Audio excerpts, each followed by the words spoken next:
నమస్తే రమగారు. నమస్తే జయ. రమగారు, మనుషులు పలు రకాలు కదా! చాలా కొత్త కొత్త వ్యక్తుల్ని, కొత్త మనస్తత్వాల్ని అందరూ ఎక్స్‌పీరియన్స్ చేస్తారేమో బహుశా. భలే డిఫరెంట్‌గా ఉంటారండి. తమకు నచ్చినంత వరకు ఓకే. కాస్త తేడా వచ్చిందంటే చీల్చి చెండాడతారు.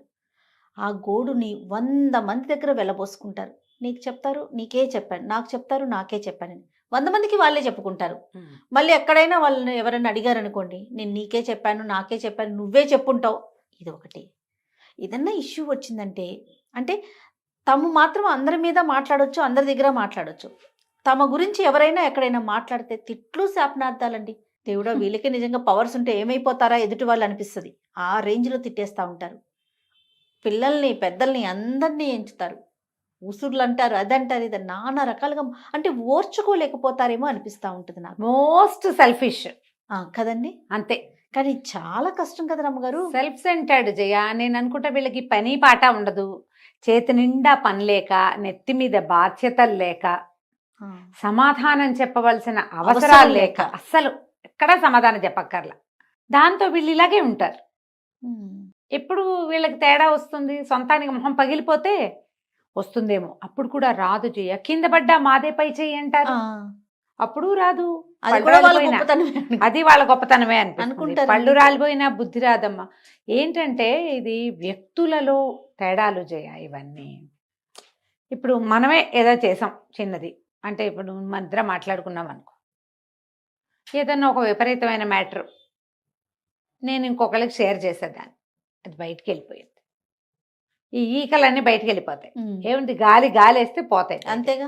ఎప్పుడైనా అది మళ్ళీ ఎదురు తిరిగి మన దగ్గరికి వచ్చినప్పుడు, మనం మళ్ళీ దాన్ని ఫేస్ చేయాల్సి వచ్చినప్పుడు మనకి జనరల్గా బుద్ధి రావాలి లెక్క ప్రకారం. ఇది చేయకూడదు, ఇది తప్పు, ఇది తప్పు. మానరు అయినా సరే 4 రోజులు ఊరుకుంటారు. బాబాయ్ నాకెందుకు వచ్చింది, పైకి అంటుంటారు నాకెందుకు వచ్చింది, ఏం చెప్పినా నెత్తి మీదకి వస్తుంది అని మానేస్తారు. మళ్ళీ ఒక నెల 2 నెలలు అయ్యేసరికి పాత పడిపోతుంది. వీళ్ళు ఒరిజినల్ అది బయటకు వచ్చేస్తుంది. ఒక్కొక్కసారి వీళ్ళే రోడ్డు మీద పడిపోవాల్సి వస్తుంది. వీళ్ళు రోడ్డు మీద పడిపోగానే ఏమనిపిస్తుంది, నేను ఎంతో మంచిదాన్ని, నేను అమావాస్య నాడు అట్టే టైం పున్నన్నాడు పప్పేసాను, ఇంత బాగా చూశాను, ఎంతో బాగా ఉన్నాను, వీళ్ళు నాకు ద్రోహం చేశారనిపిస్తుంది. నువ్వు నోటితో చేసిన ద్రోహాలు అవన్నీ ఎలాగో ఉంటాయి. వ్యక్తులు వాళ్ళల్లో వాళ్ళకి మార్పు తెచ్చుకోవాలి జయ. ఇదేమి సుఖానికి రాదు, అస్సలు సంతోషానికి రాదు, పరువు తక్కువ, బయటపడిపోతాం. చివరికి ఇది మన క్యారెక్టర్ అని రాయబడుతుంది. మీరు ఇంతేనంటారు, అంతేగా. ఆవిడ అంతేనని చెప్తారు, పోనీ ఆయన అంతేనంటారు, వాడు అంతేరా, వాడు అలాంటి వాడే. ఇక ఇప్పుడు నువ్వు అంతే, నువ్వు నిజానికి అలాంటిది కాదు, నీకు చాలా మంచి లక్షణాలు బోల్డ్ ఉంటాయి నీ దగ్గర. నువ్వు చాలా తెలివై ఉండొచ్చు, నువ్వు చాలా పనిమంతతనం ఉండొచ్చు, మంచి అద్భుతమైన వ్యాపారపు దృక్పథాలు ఉండొచ్చు, నీకు మంచి బిజినెస్ చేసి ఉండొచ్చు, నువ్వు హెల్ప్ఫుల్గా ఉండొచ్చు, ధర్మమైన ప్రవర్తన కూడా నీకు ఉండొచ్చు. కానీ నోరు వదిలేసే గుణంతో అవన్నీ పోయి ఈ మచ్చ పెద్దదైపోతుంది. క్యారెక్టర్లో ఇబ్బందులు ఇవి చిన్నప్పటి నుంచి అలవాటు అవుతాయి జయ. పిల్లలు గాసిపింగ్ చేస్తుంటే ఒప్పుకోకండి. వాళ్ళ సంగతులు వీళ్ళ సంగతులు చెప్తారు ఇంట్లో, వాళ్ళ మమ్మీట, వాళ్ళ డాడీట, వాళ్ళట వీళ్ళట, అలాంటివి ఒప్పుకోవద్దు. ఏదైనా సందర్భం వచ్చినప్పుడు చెప్పాలి. ఇప్పుడు నువ్వు వాళ్ళ గురించి ఎలా చెప్తున్నావో నీ గురించి కూడా వాళ్ళు అట్లాగే చెప్పుకుంటారు. అలాగే వస్తుంది కదా. చెప్పకూడదు, మనం మాట్లాడుకోకూడదు, పిల్లల్ని చెప్పనివ్వకూడదు. మంచిది కాదు ఇది గాసిపింగ్. ఇప్పుడు నీకు ఏ ఏజ్కి అర్థమవుతుంది, 8th 9th క్లాసులకు వచ్చేసరికి పిల్లలకి నో గాసిపింగ్ అనేది మనం చెప్పచ్చు. గాసిప్స్ అర్థమవుతాయి వాళ్ళకి, అర్థమవుతుంది ఆ పదం, స్కూళ్ళల్లో తెలుసుకుంటారు. అవును, దీనివల్ల ప్రాబ్లమ్స్ వస్తాయి. మనం ఎవరింటికైనా వెళ్ళామనుకో, లేదా మన పిల్లలే ఎవరింటికైనా వెళ్ళారు, ఊరు వెళ్తాము, ఎక్కడికైనా వెళ్తాము, అక్కడ ఎవరిదైనా ఏవైనా ఆడ్ బిహేవియర్స్ చూస్తాం మనం, వాళ్ళు అంతే అని ఊరుకోవాలి. అక్కడ అలా అని ఊరుకోవాలి. దాన్ని తెచ్చి ఇక్కడ చెప్పకూడదు.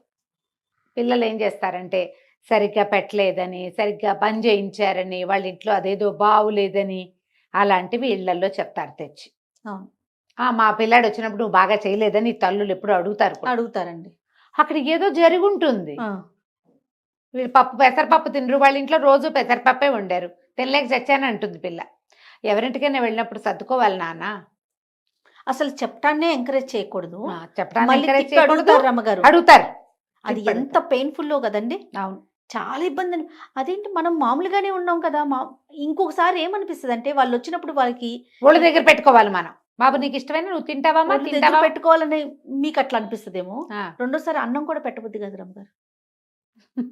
మరి అంటే ఇప్పుడు తప్పనిసరి అనుకో జయ, ఆ, అప్పుడు ఏం మనసులో నుంచి చేస్తాము? రాదు కదండి. మనసులో నుంచి రాదు, నేను ప్రేమలు అనేది పోతాయి. ప్రేమలు పోతాయి కదా. ప్రేమలు రిలేషన్ కంటిన్యూ ప్రేమలు పోతాయి, అభిమానం పోతుంది, ఆపేక్షగా దగ్గరికి తీసే వాళ్ళు తీయము.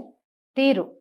ఇవి చెడగొట్టుకోవద్దు. పిల్లలకి చెప్పాలి. ఏదైనా తేడా ఉంటే సహించి ఊరుకోవటం నేర్పించాలి. ఈ రోజున మన జనరేషన్స్ లో అతి పెద్ద ప్రాబ్లం ఏంటంటే, మనం ఇది ఎక్కడ మొదలెట్టా తెలుసా జయ? ప్రతి దాన్ని సోషల్ మీడియాకి చెప్పాల్సి వస్తుంది. మనం సోషల్ మీడియాలో ఒక అద్భుతమైన యాక్టరు లేదా ఎవరో ఏదో డాన్సో పాటో పాడారు, బాగుంది బాగుంది బాగుంది అని 10 వస్తాయా? 15. నీకు అవసరమా? నీకెందుకు? నీకు ఎన్నేళ్ళు? ఈ ఏజ్కి నీకు ఈ బట్టలు అవసరమా? ఈ ఏజ్కి నీకు ఈ నగ అవసరమా?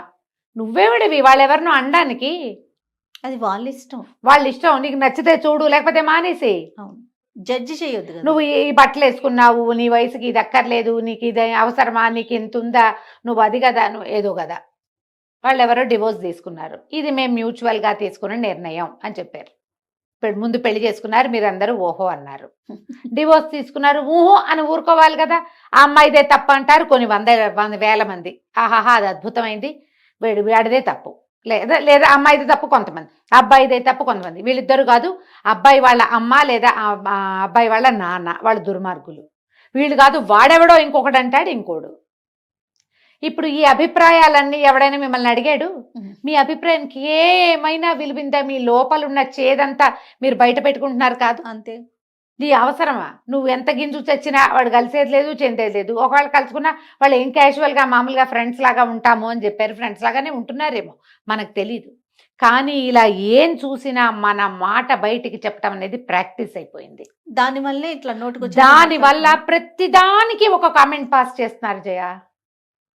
అదే పెద్ద కారణమేమో అనిపిస్తుంది. ఏదో చూస్తాము, బాగుంటే బాగుంది అనాలి, బాగోపోతే మానేయాలి. అసలు బాగుందని కూడా మీరు అనక్కర్లా, అనకపోయినా పర్వాలేదు. దాని నుంచి ఎలా డెవలప్ అవుతుందండి? ఇది ప్రతి దాన్ని మనం ఇలాంటి కంటితోటే చూస్తున్నాం జయ. ఇదే కంటితో చూస్తాం. ఎవరైనా ఓ పిల్ల డ్రెస్ వేసుకుంటే మాట్లాడతాం, వేసుకోకపోతే మాట్లాడతాం. చిన్నది వేసుకుంటే చిన్నదని, పెద్దది వేసుకుంటే పెద్దదని. నీ ముక్కు వంకరగా ఉందని, లేదని. అబ్బా వంకర ముక్కు పిల్లైనా ఎంత ముద్దుగా ఉందంటారు కొంతమంది. దీని ముక్కు ఏమిటి అంత వంకరగా ఉందంటాడు ఇంకొకడు. వాడికి ఆ వంకరే కనపడుతుంది. ప్రతి దాన్ని చీల్చి చెండాడటం మనకు అలవాటైపోయింది. దానివల్ల ఏది కూడా మనం ఎక్కడ ఇబ్బంది కలిగినా ఓర్చుకోవట్లా, సహించట్లా, ఊరుకోవటల్లా. వాక్ స్వాతంత్ర్యం ప్రబలిపోయింది. మనం పిల్లల్ని అనుకుంటున్నాం కానీ మనం కూడా అంతే. పెద్దోళ్ళనే ఉందండి. ఇప్పుడు మీరు ఇంతకు ముందు అన్నట్లుగా పిల్లలు ఏదో ఎవరింటికో వెళ్ళారు, వాళ్ళ ఇంట్లో ఏదో ఫుడ్ బాగోలా, ఏదో నచ్చలా, పిల్లలు మళ్ళీ తిరిగి ఇంటికి వచ్చి చెప్పినప్పుడు అదేంటి అట్లా అంటావు, ఏదో ఒక పూట 2 పూటలు ఉన్నప్పుడు వాళ్ళకి తోచింది ఏదో పెట్టారు, నాన్న అట్లా అనకూడదు అని చెప్పరు. అని చెప్పకపోగా మా అబ్బాయి వచ్చినప్పుడు నువ్వు బాగా పెట్టలేదంట అని చెప్పి తిరిగి అడిగితే అడుగుతారు. మనుషులరమ్మ కదా. మనుషులే. మేము చాలా అద్భుతమైన వాళ్ళం. మీరు మా ఇంటికి వచ్చినప్పుడు మేము ఎంత బాగానో చేసి పెట్టాం, మీరు మా వాడికి అట్లా పెట్టలేదు. అడిగేస్తారండి, అడిగేసి కడిగేస్తారు. మీకేమున్నాయమ్మా మానవ సంబంధాలు? అది ఒక్క పూట తిండితోటే అయిపోతుందా? ఒక్క దాంతోటే అయిపోతాయా? ఏదైనా ఒక ఫ్లా ఎవరిలో అయినా చూస్తే దాన్ని నువ్వు చూడటం, చెప్పడం, అందరికీ చెప్పి చెప్పి చెప్పి చెప్పి 100 మందికి చెప్పేయటం. వాళ్ళ సంగతి మనకెందుకు? పోనీ ఎవరో ఆగలేకపోతాను జయ. చూసాము, అయ్యో ఇదేంటి ఇలా ఉంది, వీళ్ళేంటి ఇలా ఉన్నారు అనిపిస్తుంది. ఏదో ఇంట్లో చెప్తావు, ఎవరో క్లోజ్ ఫ్రెండ్ చెప్తావు, అంతతో ఊరుకోరు. ఎంతమందో అందరూ క్లోజ్ అయ్యారు, అందరికీ పంచటం దాన్ని. ఎప్పటికీ ఈ బంధాలు మారతాయమ్మా? ఇప్పుడు ఎక్కువైపోయింది జయ. ఎలా మారుతాయి రమ్మగారు? ఇప్పుడు గ్యాప్ వచ్చేసింది. మనసుకి బాధ అనిపించినప్పుడు ఆటోమేటిక్ గ్యాప్ పెరిగిపోతుంది కదా. పెరుగుతుంది. ఈ పంచటం ఎంత బ్యాడ్ ప్రాక్టీస్. మళ్ళీ ఏదైనా నీ మీదకి వస్తే నువ్వు చచ్చిన అసలు యాక్సెప్ట్ చేయరు. అస్సలు. ఇదైందా? ఇప్పుడు ఇదో రకం జనాభా అయితే ఇంకో రకం జనాభా ఉంటారు. వీళ్ళు అవతల వాళ్ళ వల్ల ఏదైనా ఒక చిన్న ప్రాబ్లం రాగానే పాత సినిమాలు లాగా నా జోలికి వచ్చిన వాళ్ళు నాశనం అయిపోతారు, పురుగులు పడి చచ్చిపోతారు, దుంపనాశనం అయిపోతారు. ఏమిటి కాస్తకే ఏదైనా నీ ప్రాణాల మీదకి వస్తే అనుకోదు, ఏముండదు అక్కడ, అసలు మ్యాటరే ఉండదు. చాలా మామూలు విషయాలకి కూడా అవతల వాళ్ళ నాశనాన్ని కోరుతూ ఉంటారు, అలాగే మాట్లాడతారు. అవునమ్మా. అది తప్పే, శాపనార్థాలు పెట్టకూడదు అసలు. మా ఇంట్లో పిల్లలు మా వాళ్ళు ఒరే అట్లా చేస్తే ఏం బాగుంటుందిరా అంటే, అమ్మ శాపనార్థాలు పెట్టకు, నువ్వు ఏం బాగుంటుంది అంటే అదే బాగుంటుంది, బాగుండకపోతే పోతుంది, నువ్వు మాత్రం ఇక బాగున్నట్టే అది. అవన్నీ ఏదో వంట చేస్తాడు మావాడు, అవన్నీ వేస్తే ఏం బాగుంటుంది, పంచకోళ్ళ కషాయంలాగా ఏడిసినట్టు ఉంటుందంట. నేను అంటే, అమ్మ నువ్వు శాపనార్థాలు పెట్టుకున్నా వంటకి అయిందా. ఇప్పుడు మన దగ్గర మన భూషణ్ ఉన్నాడు, అదే భూషణ్ అలా పెట్టారు ఏంటంటే మేడం తిట్టారు అంటాడు, అలా పెట్టారు ఏంటి అంటే చాలు తిట్లు. మనకి ఒట్టి వాక్యం తిట్లంటే ఏమిటవి ఇవేనా? ఇవే ప్రశ్నలు లేదా ఒక కన్క్లూషను, ఈ రెండింటిని కూడా మనం తీవ్రంగా పరిగణిస్తున్న కాలం అయితే, పాతకాలంలో లాగా శాపనార్థాలు పెడితే ఎట్లాగమ్మా, నాశనం అయిపోతారు పనికి మాలిన వాళ్ళు. అలాగే మనం అంత అద్భుతమా? అంతే కాదు, మనమేమో మనం పెద్ద గుమ్మడికాయంత ముత్యమేం కాదు, అది మనకి చాలా ఫ్లాసే ఉంటాయి మన దగ్గర కూడా. జయ మనుషులన్న వాళ్ళకి సుగుణాలు ఎన్ని ఉంటాయో దుర్గుణాలు ఇంకో 2 ఎక్కువే ఉంటాయి. అంతేగా కలికాలం. అందులో నువ్వు నేను మన నాన్న మన అమ్మ మన పిల్ల మేక ఏది కాలం రమ్మగారు, మనం ఏ కాలం ఇది? అదే కదా, ప్రతి వాళ్ళకి ఉంటాయి, ప్రతి వాళ్ళకి వాళ్ళకు ఉండేవి వాళ్ళకు ఉంటాయి. అంతేగా. ఇప్పుడు నువ్వు ఒకటి చూసావు, ఒకటి తెలుసుకున్నావు, ఒకటి నీకు అర్థమైంది, ఓసారి అను వదిలేసాయి, ఒకసారి చెప్పు, దాన్ని వదిలేయి. వదిలేయటం మాత్రం బాగా ప్రాక్టీస్ చేయాలి, చాలా ప్రాక్టీస్ చేయాలి, చాలా కావాలి, పట్టుకొని. అదే కాదు, ఇప్పుడు మన ఎవరైనా ఏదైనా అన్నారనుకో, ఇక పీకి దాని మీదే చెప్పుకుని వదిరి వాళ్ళకి చెప్పి వీళ్ళకి ఏడిచి గగ్గోలు పెట్టి ఎప్పటికీ వాళ్ళని క్షమించలేక ఏమవుతుందంటేనమ్మా, ఒక పాత మాట ఒకటి చెప్తా, ఏ కట్టెకి నిప్పుంటే అదే కాలుతూ ఉంటుంది. అంతేనా? ఈ అక్కర్లేని చింతలు, వాళ్ళెవరవో వీళ్ళెవరవో, వాళ్ళు అన్నారు వీళ్ళు చేశారు, వాళ్ళు అలాగా వీళ్ళు ఇలాగా, సుఖమేది నీ బతుక్కి, సంతోషమేది అస్సలు. ఈ ధోరణి మార్చుకోండి, గాసిపింగ్ మానేయండి. మీకు అసలు ఎంత ఆరోగ్యం బాగుపడితే ఒక నెల రోజుల వ్రతంలాగా పెట్టుకుందాం. ఏమిటి, మన అదేదో సినిమా ఉంది కదా, అబద్ధాలు ఆడకూడదు, ఏప్రిల్ 1 విడుదల, కావాలంటే ఆ సినిమా చూడండి. రాజేంద్ర ప్రసాద్ గారి వంశీ గారు తీశారు, అదిరిపోతుంది సినిమా, సూపర్. ప్రతి ఒక్క డైలాగు అద్భుతంగా ఉంటుంది. మీరు 1 నెల రోజుల పాటు ఎవ్వరి మీద గాసిపింగ్ చెయ్యొద్దు, మీ ఆరోగ్యం ఎంత బాగుపడుతుందో చూడండి.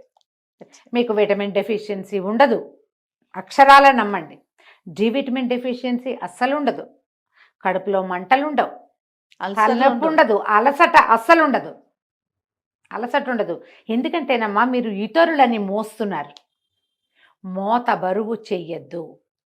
మీరు అనవసరంగా ఈ రకమైన ఎమోషనల్ థింగ్స్ని క్యారీ చేయటం వల్ల, ఈ బ్యాగేజ్ వల్లే మీరు ఆ బరువు కింద పడి కుంగిపోతున్నారు. అసలే ఎవరి మోత వాళ్ళకు ఉంటుంది కదా రమ్మగారు, ఎవరికి తగ్గ మోత వాళ్ళకి తగ్గదు కాదు, కొంచెం ఎక్కువే ఉంటుంది. మనకి పక్కన మోత మనకే లైఫ్ స్ట్రెస్ చాలా ఎక్కువ ఉంది మనకి. అవును, ఎందుకంటే ఎప్పుడు కూడా మన గుర్రానికి ముందు కట్టిన క్యారెట్ లాగా మన జీవితాశయం మనకి ఇంత దూరంలో ఉంటుంటుంది. ప్రతివాడికిను అందదు, కనపడుతూ ఉంటుంది కానీ అందదు. అదే పెద్ద స్ట్రెస్ కాదు మరి. ఆ ఉన్నదానికి తోడు మీరు ఇతరుల వ్యవహారాలని ఎందుకు మోసుకుంటారు? ఎందుకు మోయటం? మొయ్యద్దు అంతే. మీ సంగతి ఒకళ్ళకి చెప్పేసామని సంతోషించండి చాలు. మీ కష్టం ఉంది బోళ్ళంత కడుపులో, మీకు నచ్చలేదు, కళ్ళకి చెప్పండి. మీ ఫ్యామిలీ వరకు పరిమితం చేసుకోండి, లేదా దేవుడి దగ్గర కూర్చొని చెప్పుకోండి బాగా, దేవుడా వాళ్ళు దుర్మార్గులు, వీళ్ళు దుష్టులు, వాళ్ళు అలాగా వీళ్ళు ఇలాగా, నేనేం చేయను, ఇలాంటి చెత్త మనుషుల మధ్యలో బతకాల్సి వస్తోంది, నన్ను రక్షించు దేవుడా అని చెప్పేసుకోండి. రాసిపారేయండి, ఏదైనా రాయండి కూర్చుని, వాళ్ళ తాలూకు ఒక చెడు వాక్యం అనుకుని ఒక శ్రీరామ రాయండి, రామకోటి తొందరగా ఫినిష్ అయిపోతుంది. లోకంలో అంతా చెడే ఉంటుంది, మనది కాందంతా చెడే మనకి, అంతే కదా. కాబట్టి ఇలాంటి ధోరణితోటి ఉండండి అమ్మా, ఆరోగ్యాలు పాడు చేసుకోకండి. ఇవాళ రేపు వస్తున్న మెంటల్ స్ట్రెస్లో 50% ఇతరుల వల్ల వచ్చేదే, అంతే. వాళ్ళ వల్ల రాదు, వాళ్ళని గురించి మనం ఆలోచించడం వల్ల వస్తుంది. అవి మానేసేయండి. రైట్. నమస్తే. నమస్తే జయ.